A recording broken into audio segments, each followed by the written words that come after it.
Bueno, parece que algunos hermanos han ido espero que de puente y no de puenting, ¿no? Es más peligroso. Es curioso que cuando nosotros éramos niños, cuando una persona se tiraba un puente, se decía que estaba loco. Se ha tirado un puente. Ahora resulta que es un deporte. Pero con cuerdas. Se ha propuesto muchas veces descubrir cuál es el centro del universo, que es el centro. Y hay películas donde se decía, bueno, si llegamos al centro de la Tierra, pues entonces nos enteraremos y sabremos cómo funciona todo.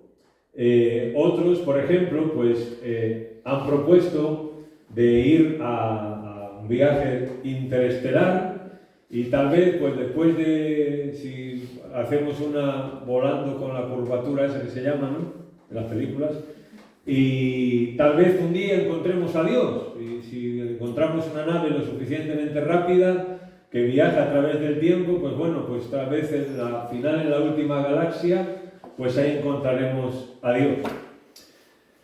Otros han dicho que si uno quiere hacer un viaje al centro del universo, pues tiene que volver al hombre, a fin de cuentas. Y lo que vamos a estar haciendo algunos domingos es estudiando este tema de la sabiduría de Dios en mi interior. Es decir, Dios se ha revelado al ser humano a través de la conciencia, a través de la creación y también a través del propio ser humano, el cual está claro que es el centro del universo. Dios creó todo para el ser humano, para darle al ser humano una habitación donde estar, para poder contemplar la gloria de Dios y levantar sus ojos y decir, pues Dios existe y Dios está ahí, aunque sabemos que el hombre no ha hecho eso. Y hoy quiero empezar con algo que es la imagen de Dios hoy. Los subsiguientes domingos estaremos viendo las partes del ser humano y cómo nos habla eso también de la imagen del Señor y de la imagen de la Iglesia como el cuerpo de Cristo que somos. Por ejemplo, la semana que viene veremos las manos tan importantes y que tanto nos enseña acerca de la Iglesia hoy y acerca del Señor también nos enseña mucho. Pero por ejemplo, del ser humano, Sófocles dijo, el mundo está lleno de maravillas, pero nada es tan maravilloso como el propio hombre. No hace falta irte a una galaxia, no hace falta irte muy lejos para contemplar las maravillas de Dios. El propio hombre es la maravilla más absoluta. William Shakespeare dijo, ¿qué obra de arte es el hombre? Cuán noble en razón, cuán infinito en facultades, cuán expreso y admirable en forma y movimiento. Y dijo, él como un ángel en acción, como un Dios en aprehensión. Eso dijo William Shakespeare. Cuando hablamos de imagen hoy, podemos confundirnos porque una imagen hoy es tener una buena imagen. Por ejemplo, se habla mucho de asesores de imagen. Los políticos y gente así artistas tienen asesores de imagen, gente que le dice qué tiene que ponerse, en qué momento, qué ropa le hace mejor, incluso qué tiene que decir, cómo comportarse. O se habla de una empresa, por ejemplo, que tiene que tener una buena imagen, ¿no? Aquellos que aquí tenéis alguna empresa pequeñita, pues sabéis esto, ¿no? Que si uno no tiene una buena imagen como empresa frente al público, pues vas a perder muchos puntos. Pero esta no es la palabra que nos habla la Biblia cuando nos habla de la imagen. Por ejemplo, Génesis 1:27 dice que Dios creó al hombre a su imagen y semejanza. A su imagen y semejanza. El hombre posee esta cualidad, maravillosa y extraña de ser creados a imagen de Dios. Se ha discutido mucho y se ha escrito mucho y se ha pensado mucho y se ha hablado mucho acerca de qué significa que el hombre somos creados a imagen y semejanza de Dios. Porque ¿cómo podemos los seres humanos visibles expresar la imagen de Dios? no nos parecemos a Él en aspectos humanos, pues Dios es espíritu. Dios nos crea de una forma material, ¿no? Ahora, ¿cómo nosotros podemos parecernos a Dios si Él es invisible? ¿Cómo podemos expresar la imagen de Dios en este mundo si Él no tiene forma, no tiene cuerpo, Él es espíritu? Él es todo. ¿Cómo?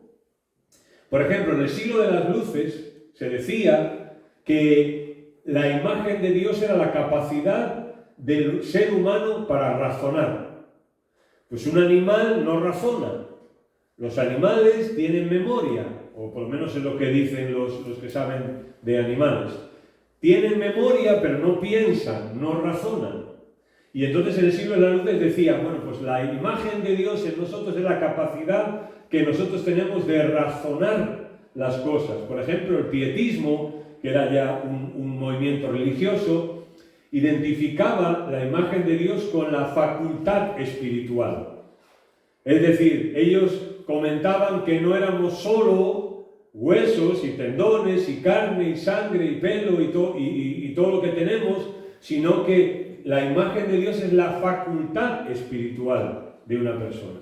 Es algo más que simplemente lo material. Por ejemplo, los victorianos en Inglaterra decían que era la capacidad de hacer juicios morales. O sea, un ser humano tiene la capacidad de tener en sí la facultad para hacer un juicio moral. Un animal no puede hacer un juicio, no hace juicios morales, mientras que el ser humano sí. Por eso decían ellos que ¿quién le dice a un ser humano lo que está bien y lo que está mal aún desde niño? Pues es esa capacidad que el ser humano tiene, a imagen de Dios, de poder distinguir entre algo bueno y algo malo. Bueno. Luego la literatura renacentista dijo que la imagen de Dios era la capacidad artística. O sea, cada uno llevaba el barco a su puerto, ¿no? Bien, pues, ¿por qué el ser humano tiene la imagen de Dios? Pues por eso es capaz de hacer arte y de pintar y de hacer esculturas y de hacer poesía y música y todo eso, que es la capacidad artística del ser humano. La psicología moderna dice que es la capacidad de relacionarnos con otras personas y con Dios. Eso es lo que dice la psicología moderna. Pero mirad, sin entrar más en detalle en eso, hay algo en el que todos coinciden, que la imagen de Dios es algo exclusivo del ser humano. O sea, que cuando Dios crea al ser humano, ahí dice, y no en ningún momento, y no en ningún otro momento, que el ser humano exclusivamente es creado a imagen y semejanza de Dios. Bien. O sea, acompañad un momento, si queréis leerlo en vuestras versiones, que la tenéis estupendo. Yo he escogido otra, así que espero por si queréis vosotros buscarlo. El Salmo 139, vamos a leer ahí unos versículos. Es a partir del versículo 13. A partir del versículo 13, como digo, yo lo voy a leer en esta versión. Si alguno pues tenéis la Reina Valera, si estáis más acostumbrados, pues podéis leerla sin problema. Dice David allí: porque tú poseíste mis riñones, me cubriste en el vientre de mi madre, te alabaré porque me formaste de una manera formidable y maravillosa, y esto mi alma lo conoce en gran manera. No fue encubierto mi cuerpo de ti, aunque yo fui hecho en secreto y entretejido en lo profundo de la tierra. Tus ojos vieron mi cuerpo aún imperfecto, y en tu libro todos mis miembros estaban escritos, que fueron luego formados, sin faltar uno de ellos. Así que, cuán preciosos me son, oh Dios, tus pensamientos, cuán multiplicadas son sus cuentas. Si los cuentos se multiplican más que la arena, despierto y aún estoy contigo. Amén. Mirad, David habla de lo que es la formación de un ser humano. Y cuando él piensa en la formación del ser humano, y eso que él no sabía ni un 2% de lo que sabemos nosotros hoy del ser humano, decía: cuando pienso en el milagro de la vida, cuando pienso en lo que yo era aún desde que se gestó con mis padres, mi madre me gestó dentro de sí hasta que nací. Cuando pienso en cómo fui formado poco a poco, mi cuerpo aún imperfecto se fue desarrollando hasta que nací, digo, tus pensamientos son maravillosos. Y yo creo que eso es lo que vamos a ver algunos domingos. Cómo Dios nos formó y cómo la forma en que Dios nos formó y estamos desarrollados y funcionamos es algo que testifica de la sabiduría de Dios en nuestro interior. Miguel Ángel pintó en la Capilla Sixtina este cuadro, o esta parte de la Capilla Sixtina, donde Dios está creando a Adán y despertando en él la vida. Todo lo que hace Dios, como Juan también decía en la oración, en el capítulo 1 de Génesis se dice que todo era bueno. Y vio Dios que todo era bueno. O sea, bueno, excelente, de calidad, bien hecho, perfecto. Esa es la idea. Ya Eclesiastés lo recuerda también, que Dios hizo todo perfecto. Bien. A la creación le falta una criatura que contenga la imagen de Dios.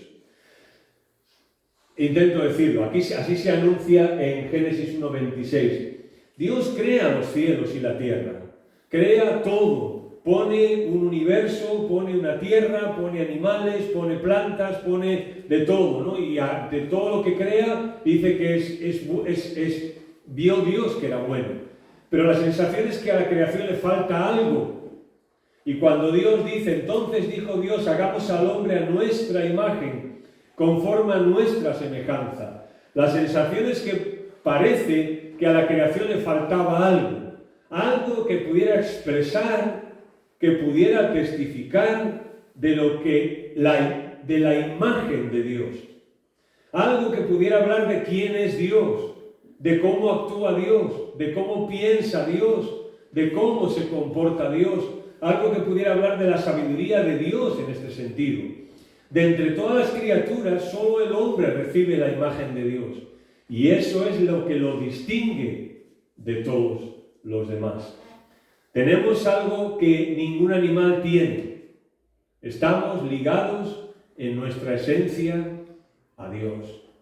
Por ejemplo, Eclesiastés también lo dice, Salomón dice, Dios ha puesto eternidad en el corazón del hombre. El hombre es el único que piensa en la eternidad. El hombre es el único que tiene capacidad de saber que existe, de que está aquí, de preguntarse de dónde vengo, a dónde voy, de plantearse si hay algo más después de esta vida, de tener miedo, incertidumbre o indiferencia ante eso. Por ejemplo, Génesis 9 dice, el que derrame sangre del hombre, por el hombre su sangre será derramada. Lo que se conoce como la pena capital. ¿Por qué la pena capital? ¿Por matar un pollo y comértelo? ¿Al limón? No, ¿verdad? Porque a imagen de Dios es hecho el hombre. Una cosa es matar a un animal y otra cosa es matar a un ser humano que ha sido creado a imagen de Dios. Por eso Dios da una ley diciendo, mira, no puedes matar a un ser humano, porque el ser humano está hecho a imagen de Dios. Adán significa polvo, tierra.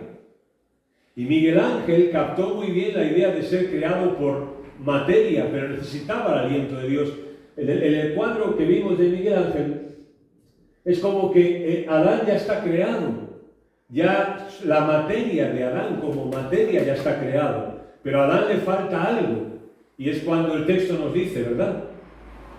Es cuando el texto nos dice, entonces Jehová Dios formó al hombre del polvo de la tierra y a continuación sopló en su nariz aliento de vida y fue el hombre un ser viviente. Todo su cuerpo biológico estaba listo, creado. Solo le faltaba el aliento de Dios, que puede simbolizar una realidad espiritual. El hombre estaba creado ya, era huesos, nervios y todo, igual que otro animal que tiene la misma composición. Pero faltaba esa imagen de Dios en él. Y eso es lo que el texto dice, sopló aliento de vida. Ese soplar de Dios, aliento de vida, diferencia a la humanidad de las demás criaturas. Tenemos en común con los animales una estructura biológica. En nuestro caso, huesos, órganos, músculos, grasa, piel, etc. Exactamente lo mismo que cualquier otro animal. Pero somos algo más que eso. Somos algo más que un animal. Por eso David, cuando en el Salmo 8 dice: cuando veo tus cielos, obra de tus dedos, y la luna que tú formaste, digo, ¿qué es el hombre? Para David es como que él está viendo la creación, pero no dice, ¿qué es ese cielo? ¿O qué es este animal que veo por aquí? No.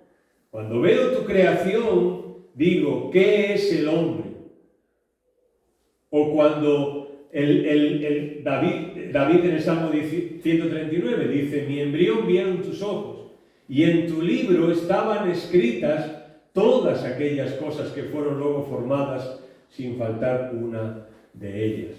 Es decir, que desde el primer momento de la gestación, eso ya es una persona que Dios la ve. Bueno, esto con el aborto hoy, pues tú verás, ¿no? La que podríamos liar.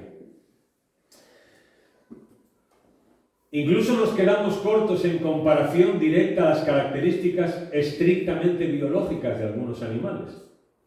Hay un escritor que es un biólogo, que él, de una forma graciosa, ¿no? Dice que cuando tú ves, por ejemplo, los animales, ¿no? o otra parte de la creación, y las características que tienen los animales, y la belleza que tienen los animales, y las curiosidades de cada animal, dice este autor, ¿no? Que es cristiano, un biólogo, dice, es como que cuando Dios crea al hombre, se le acabaron las ideas. Claro, por ejemplo, tú ves un caballo nos deja atrás en velocidad y en fuerza. Y este hombre dice, pues es como que creó los animales y luego dijo, bueno, pues ahora creó el hombre, ¿no? Porque la verdad nuestras características no difieren o no mejoran a nada de lo que Dios había creado. Pero eso sí, nosotros tenemos la imagen de Dios. Somos creados a imagen y semejanza de Dios. Por ejemplo, ¿quién tiene mejor vista? ¿Tú o un águila? Por eso a veces cuando alguien tiene mucha vista, dice, este tiene vista de águila. ¿O quién competir en belleza con esto? Cuando ves un pájaro de esto, ¿no? Un loro, ¿pero qué es esto? Supongo. O un guacamayo. Guacamayo. ¿Quién? Intenta vestirte como él. Intenta vestirte como un guacamayo, a ver cómo quedas, a ver qué guapo vas a quedar, como él. Imagínate así vestido. O sea, irías haciendo ridículo por la calle. Pero Dios crea esto. O competir con la belleza de una humilde mariposa. Una cosa tan pequeña, ¿verdad? Tan insignificante. ¿Quién compite con una humilde mariposa? Por ejemplo, un perro. Es un perro, ¿eh? Un perro detecta olores y sonidos imperceptibles para nosotros. Imperceptibles. Es decir, que nosotros no podemos ni siquiera competir contra mucha parte de la creación, pero nosotros la estructura de piel, músculos y huesos sirve como una vasija, como un depósito para la imagen, para su imagen. Estamos hechos a imagen de Dios. Nuestras estructuras celulares de proteínas por ADN se pueden convertir en templos del Espíritu Santo. Y ahí está la imagen de Dios. Está lo maravilloso y lo sorprendente y lo misterioso que es estudiar la imagen de Dios, que es la sabiduría de Dios en nuestro interior. Que nuestro cuerpo, aún imperfecto, sujeto al pecado, sujeto a tantas debilidades, a tantas limitaciones, es un templo de Dios, un templo del Espíritu Santo. Y eso solo puede pasar en nosotros, solo.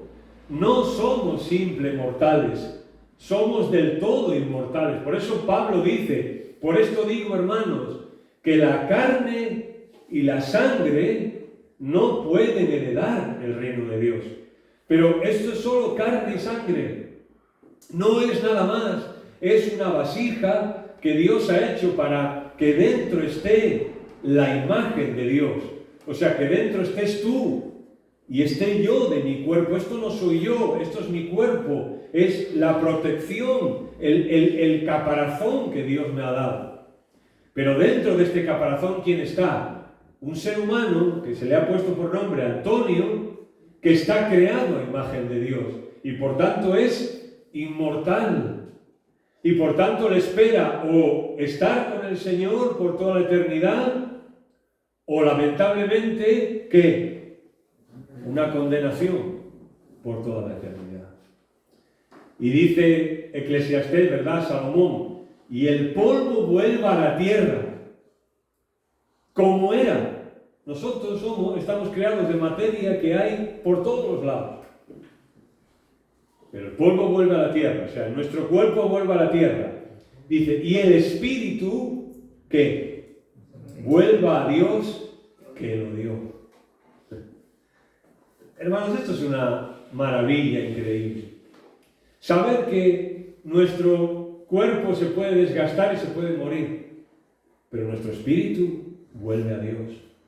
Por eso Pablo cuando habla, dice que aunque este cuerpo exterior se va desgastando, eso produce en nosotros desesperación. ¿Ah, no? ¿Qué produce? Produce en nosotros esperanza, produce en nosotros un cada vez y eterno peso de gloria. ¿Por qué? Porque esa es la imagen de Dios.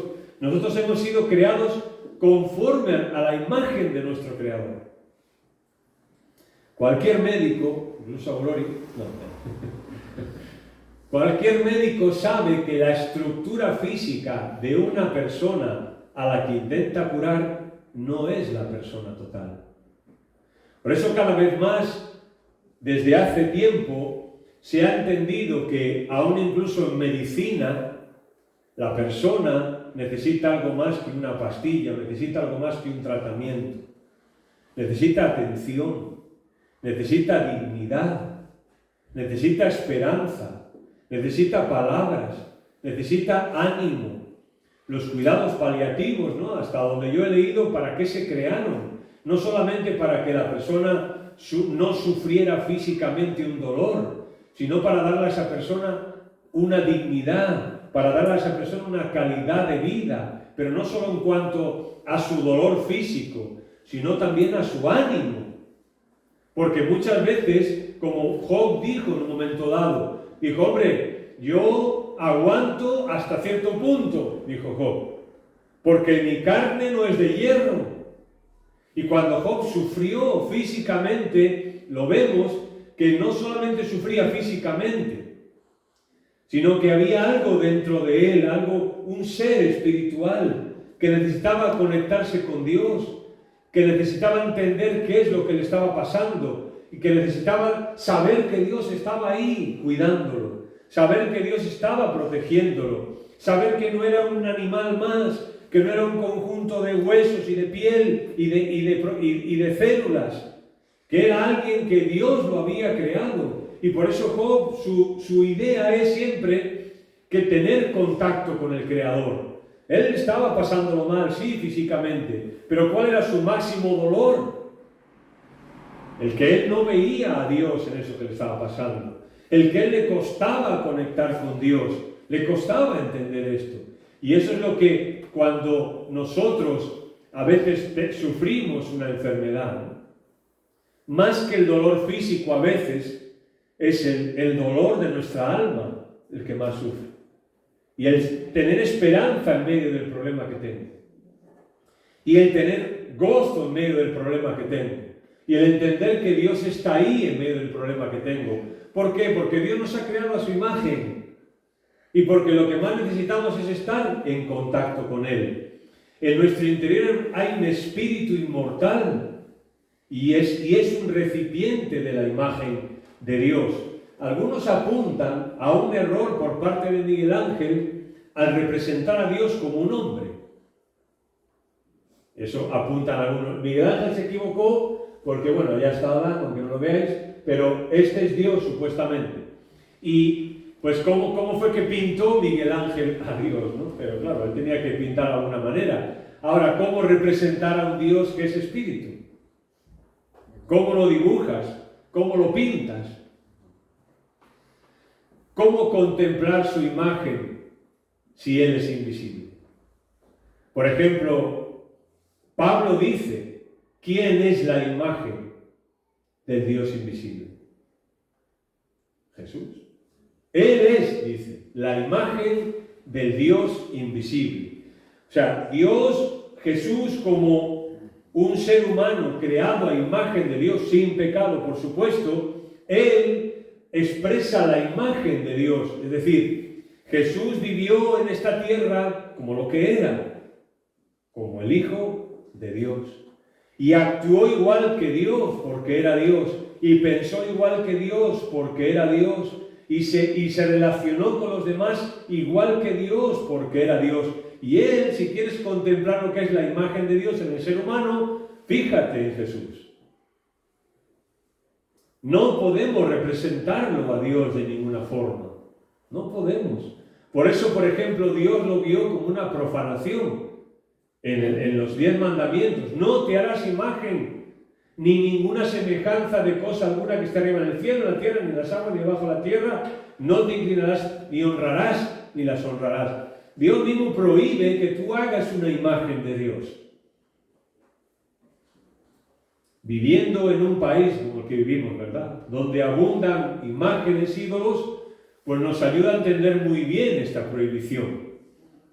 Porque la Biblia advierte del peligro de reducir la imagen de Dios a la materia física. ¿Y qué pasa? Cuando tú hablas con una persona en España que es católico y que adora las imágenes, pues pregúntale la idea que tiene de Dios. Y te das cuenta rápido cómo esa imagen que ellos tienen, porque adoran ciertas cosas, les es de estorbo para entender lo que es la imagen de Dios.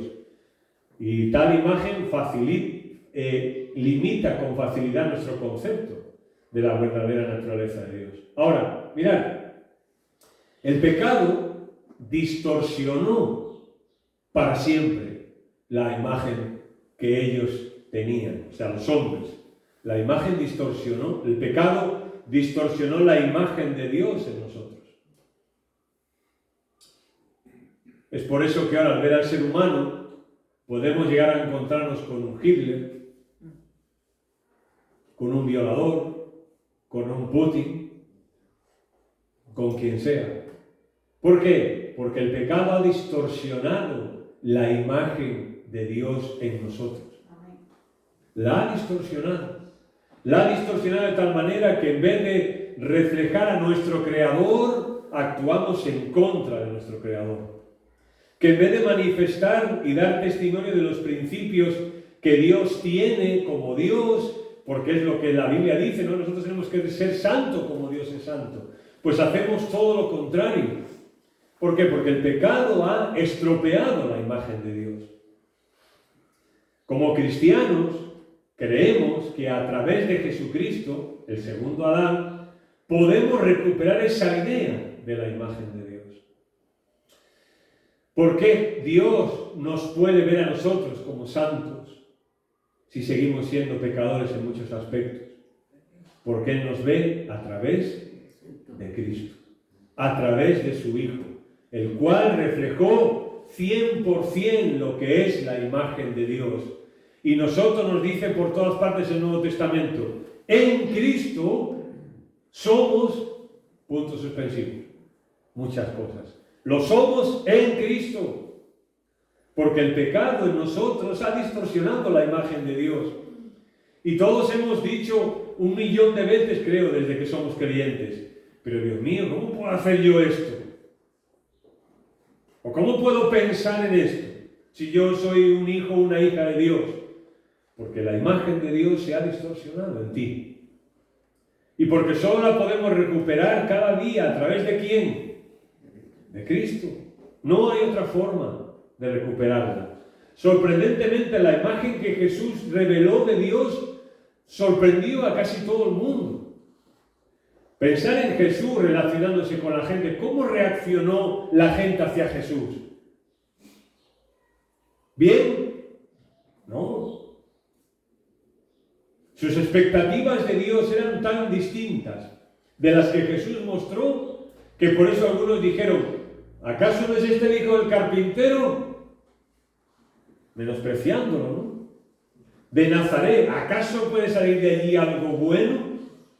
Ni siquiera sus propios hermanos lo creyeron y lo consideraron, se pensaban que era un loco.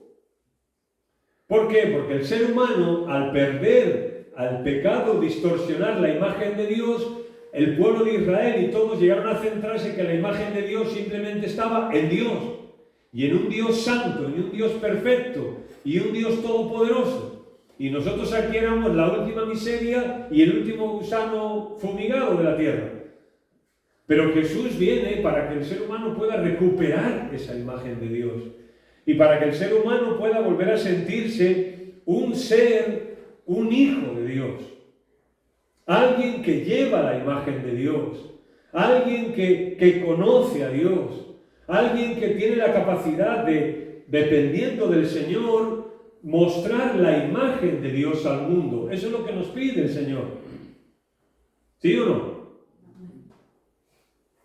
Afirmaba ser el rey, un rey más grande que David, Jesús, pero poco en él favorecía esa imagen. Él decía que era el rey, pero él decía, no se lo contéis a nadie.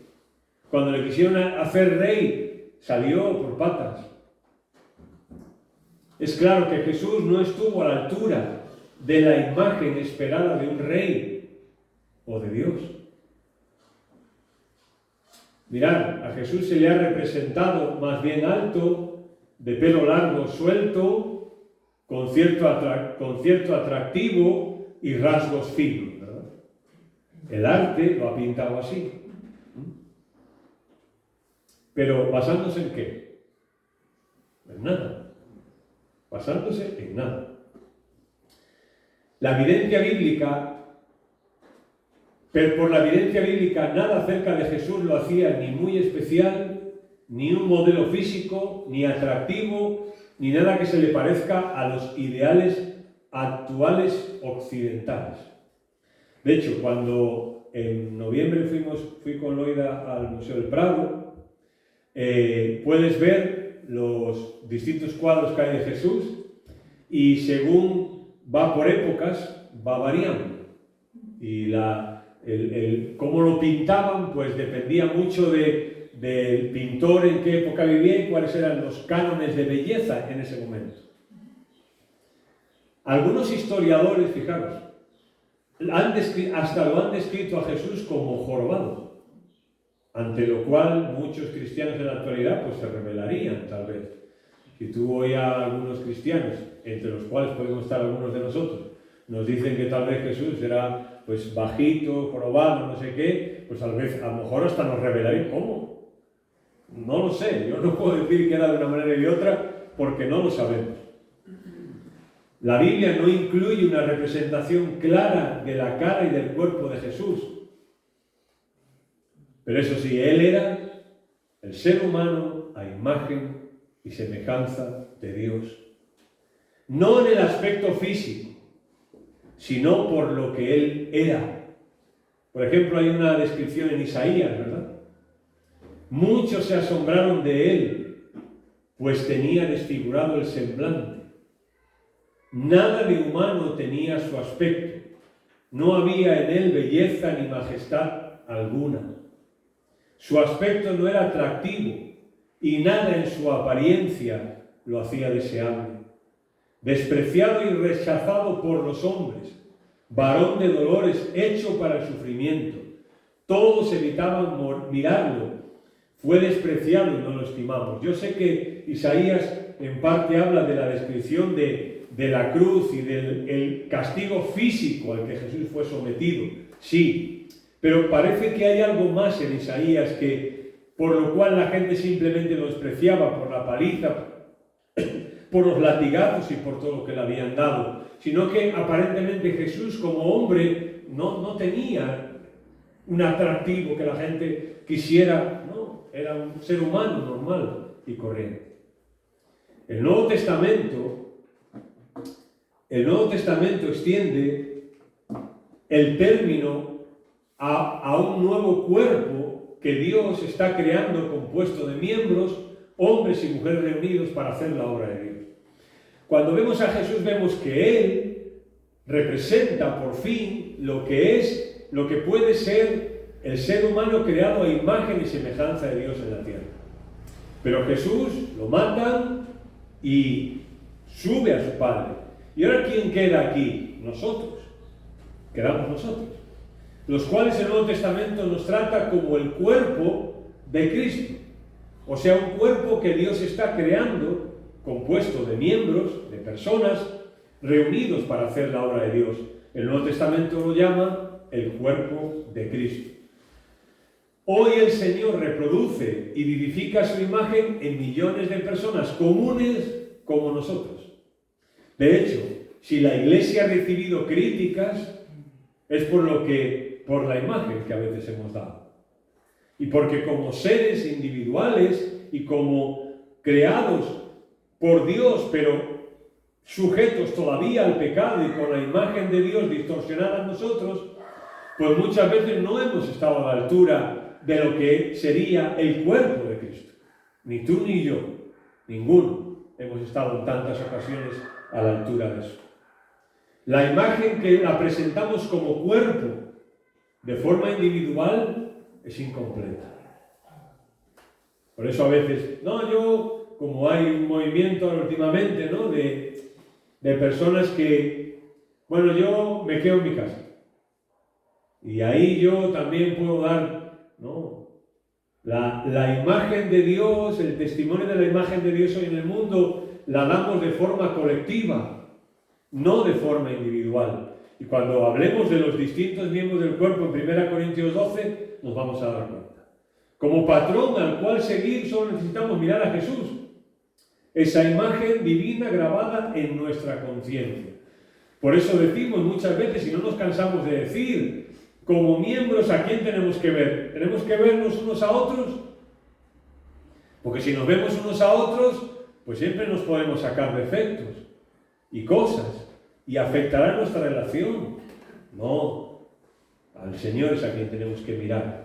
Las sorprendentes cualidades que mostró Él de humildad, de servicio, de amor, se convirtieron también en un modelo para su cuerpo, es decir, para nosotros. ¿Cuál es el patrón, el modelo para nosotros como iglesia? ¿Cuál es? Es el Señor, es Jesús, es la palabra, no nosotros. Y eso hemos dicho muchas veces, que por ejemplo, ¿quién se puede subir aquí un domingo a predicar? ¿Quién? ¿Alguien que se pueda subir aquí que no esté luchando con cosas? ¿Alguien que se pueda subir aquí que sea perfecto, que nunca se equivoque, que nunca peque, que nunca meta la pata? Nadie. Pero como cuerpo seguimos a Jesús. Ya no es necesario levantar nuestras propias imágenes, ni demostrar nada. ¿Qué es lo que tenemos que demostrar? ¿Qué es lo que pretendemos demostrar? No tenemos que demostrar nada. Tenemos que enfocar en mostrar su imagen. Yo a quien tengo que enfocar es a Jesús, no a mí. Mirad lo que dice Pablo. Porque lo insensato de Dios, y hay quienes son los insensatos, nosotros, es más sabio que los hombres. Y lo débil de Dios más fuerte que los hombres. Pues mirad, hermanos, si queréis para vuestro botón, mirad, hermanos, vuestra vocación. No sois muchos sabios según la carne. Einstein hay pocos, contados. Ni muchos poderosos, ni muchos nobles, sino que lo necio del mundo escogió Dios para avergonzar a los sabios. Y lo débil del mundo, y lo vil del mundo, y lo menospreciado escogió Dios, y lo que no es, para deshacer lo que es, a fin de que nadie se jacte en su presencia. Así que, ¿cómo transmitimos la imagen de Dios en este mundo como cuerpo de Cristo? Mirad qué interesante dijo este escritor, León Tolstoy. Dijo: el ideal cristiano cambió radicalmente todo para que, como lo afirma el Evangelio, aquello que la gente tiene en gran estima es detestable delante de Dios. El ideal ya no es la grandeza de Faraón o de un emperador romano, ni la belleza de un griego o la riqueza fenicia, sino la humildad, la pureza, compasión y el amor. El héroe ya no es el hombre rico, sino un mendigo Lázaro. Ya no es María Magdalena en el día de su belleza, sino en el día de su arrepentimiento. No quienes adquieren riqueza, sino quienes las abandonan. No quienes moran en palacios, sino los que moran en catacumbas y en casuchas. No quienes gobiernan sobre otros, sino los que no reconocen más autoridad que la de Dios. Y esto es así, de tal manera que hubo una época en la historia en la que la iglesia propia llegó a pensar que ser rico era pecado. ¿Por qué? Porque leían que incluso Jesús tenía preferencia por las personas más pobres, más marginadas, más detestables de la sociedad. Y llegaron a pensar eso. Luego se corrigió y se pensó, no, eso no es así. Pero por ver estos ideales fue que se creó. La imagen de Dios no la encontramos si nos probamos a nosotros mismos. Entenderme con lo que digo. La imagen de Dios no la encontramos si nos probamos a nosotros mismos. Porque como nos probemos a nosotros mismos, no la encontramos. Sino buscando la imagen de Dios en nosotros. La gloria de Dios no la encontramos en nosotros mismos, sino en Cristo. El amor no lo encontramos en nosotros mismos, sino en Cristo. La imagen de Dios no la encontramos en nosotros mismos, sino a través de Cristo. Nosotros, perteneciendo al cuerpo de Cristo, fijaros, perdemos algo de autonomía o autoexaltación. Vamos a ver que hay una cosa fundamental en nuestro cuerpo físico, y es la cooperación. Fundamental. El cuerpo físico, todos los miembros del cuerpo físico pierden autonomía. Y no están para autoexaltarse, sino para servir al cuerpo y servirse unos a otros. Incluso hay partes de nuestro cuerpo que cuando el cuerpo tiene un problema, lo que tienen que hacer es acudir, ayudar y morir para beneficiar al cuerpo. Por eso, perteneciendo al cuerpo de Cristo, es verdad que perdemos algo de autonomía. Ya no vamos por libre, ya no somos islas ni llaneros solitarios, somos parte de un cuerpo. Pero perteneciendo al cuerpo de Cristo, también tiene innumerables recompensas. Para pertenecer a su cuerpo, Dios ha sacado gente de todas razas, de grupos, puesto que en Él no hay ni judío, ni esclavo, ni libre. Lo que llevamos es la gloria de Dios, no la nuestra. No llevamos la gloria de Dios en nosotros, no llevamos nuestra gloria. Para todos la recompensa es la misma. Una oportunidad de no ser juzgados por lo que somos, sino por lo que es Cristo. Si somos, no somos juzgados por lo que somos. Me encanta este coro que cantamos de A sus pies. Y siempre que lo canto pienso lo mismo, ¿no? Cuando dice, es el lugar de mi seguridad. Amigo, claro. Es el lugar de mi seguridad. Porque ante el Señor puedo ir sabiendo que nada no se me va a rechazar, ni se me va a acusar, ni se me va a despreciar, sino todo lo contrario. Llevo la imagen de Dios en mí, porque Cristo ha puesto su imagen a través del Espíritu Santo en mí. Dice Pablo, así que todos nosotros, con el rostro descubierto, reflejamos como en un espejo la gloria del Señor. Y somos transformados a su semejanza con más y más gloria. ¿Cómo? Por la acción del Señor, que es el Espíritu. Cuando el Señor nos mira, ve a su amado Hijo. Por eso nosotros hemos sido creados para adorarle, para amarle, para servirle y para glorificarle. En eso nos distinguimos de la demás creación. Hemos sido creados a su imagen y semejanza para adorarle, para amarle, para servirle y para glorificarle. Y tenemos la conciencia y una parte espiritual en nosotros que nos hace posible esto, la imagen de Dios. Por tanto, todos nosotros mirando a cara descubierta, ahora ya lo he puesto en la versión que conocemos, como en un espejo la gloria del Señor, somos transformados de gloria en gloria en la misma imagen. Porque a los que antes conoció, también los predestinó. ¿Para qué? Para que fuesen hechos conforme a la imagen de su Hijo. Porque eso es lo que necesitábamos. Porque es verdad que aunque hemos sido creados como seres humanos a imagen y semejanza de Dios, ahora, por la imagen que está rota y distorsionada a través del pecado, hemos necesitado ser, a través de Jesús, hechos conforme a la imagen de su Hijo, Jesucristo. ¿Lo entendemos esto? El Antiguo Testamento era el pueblo de Israel. El Nuevo Testamento es el cuerpo de Cristo, la Iglesia. Ahora nosotros representamos la imagen de Dios colectivamente. Somos un solo cuerpo. Y termino con esto. Pablo usa la figura del cuerpo con sus distintos miembros. Pablo va a decir, no todos somos iguales.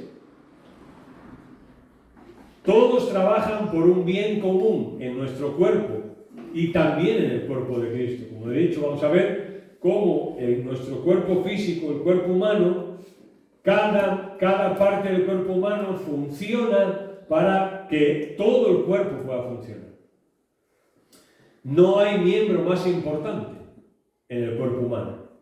Y Pablo dice, hablando del cuerpo humano, la mano no puede decir a otro miembro, no te necesito. No puede decirlo. ¿Por qué? Porque mirad, no es posible en el ser humano, en el cuerpo físico, que sepamos no ha ocurrido nunca. Que una parte del cuerpo se rebela contra la otra. Y cuando se rebela o no trabaja para el resto del cuerpo, eso tiene una palabra hoy. ¿Sabéis cuál es? Cáncer. Cáncer. Interesante comparación, ¿no? La que Pablo hace. Nosotros somos miembros del cuerpo de Cristo. Y tenemos que todos entender cuál es nuestra función dentro del cuerpo de Cristo. Y trabajar y colaborar y servir para y por el cuerpo de Cristo. Nadie tiene que sentir que lo que hace es más importante de lo que hacen otros. Bien, termino aquí con esto. ¿Veis? No sé qué he hecho.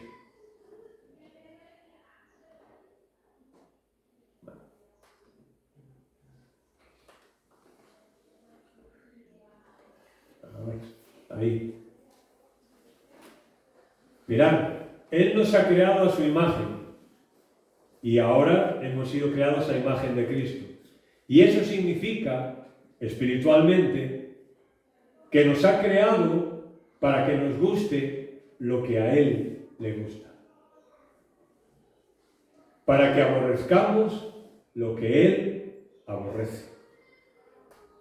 Vamos a ver que cuando el cerebro, que es la cabeza, y la cabeza del cuerpo de Cristo es Cristo mismo. Cuando el cerebro manda una orden de que algo no está bien, o algo no se puede hacer, o algo no le gusta a algún miembro, ¿qué hace ese miembro? Obedece lo que el cerebro le dice.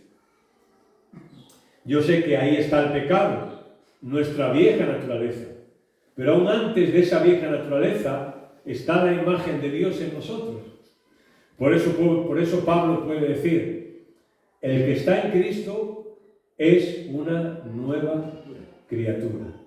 Las cosas viejas pasaron y aquí son hechas, todas son hechas nuevas. ¿Por qué? Pues porque esa imagen que estaba destruida en nosotros por el pecado, a través de Cristo ha vuelto a ser restablecida. Y esa relación entre el ser humano y su Creador a través de Cristo ahora es posible, viable y recomendable hacer. Muy bien, hermanos, nosotros somos creados a imagen de Dios. Dios mandó a su Hijo para que el ser humano pudiera entender lo que era la imagen de Dios. Cristo muere en la cruz por cada uno de nosotros. Y ahora nosotros somos llamados el cuerpo de Cristo. La gente no puede ver a Dios. Dios es invisible. Dios es espíritu. Pero sí que Dios nos use a nosotros como su cuerpo para poder reflejar la imagen de Dios. No para demostrarle a nadie nada, ni para decirle al mundo qué buenos somos y qué estupendos, sino para decirles que nosotros podemos entender estas cosas porque Dios, a través de Jesucristo, ha restaurado la imagen de Dios y nos ha hecho conforme a la imagen de su Hijo Jesús. Señor, muchas gracias, porque es verdad que aunque tú creaste al ser humano a tu imagen, el pecado entró, Satanás se aprovechó y a partir de ahí un desastre. Pero Señor, ahora nosotros, en Cristo, hemos sido creados de nuevo conforme a la imagen de tu Hijo. Hemos nacido de nuevo. Nacidos con un espíritu nuevo, con una relación nueva y sobre todo con salvación. Señor, gracias. Ayúdanos a poder realmente mostrar tu imagen al mundo, Señor. Como iglesia somos imperfectos, cometemos fallos, nos equivocamos tantas veces, Señor. Pero que tú puedas usarnos para que otros puedan ver la necesidad que ellos tienen también, no de acudir a nosotros, sino de acudir a ti, para que tú también los salves, los perdones y en ellos también ellos también puedan tener la salvación en Cristo Jesús como nosotros la tenemos. Gracias, Señor, por tu palabra y nosotros estamos agradecidos a ti porque somos el cuerpo de Cristo hoy. Ayúdanos a comportarnos como lo que somos. En el nombre de Jesús te bendecimos y te damos las gracias por todo. Amén. Amén.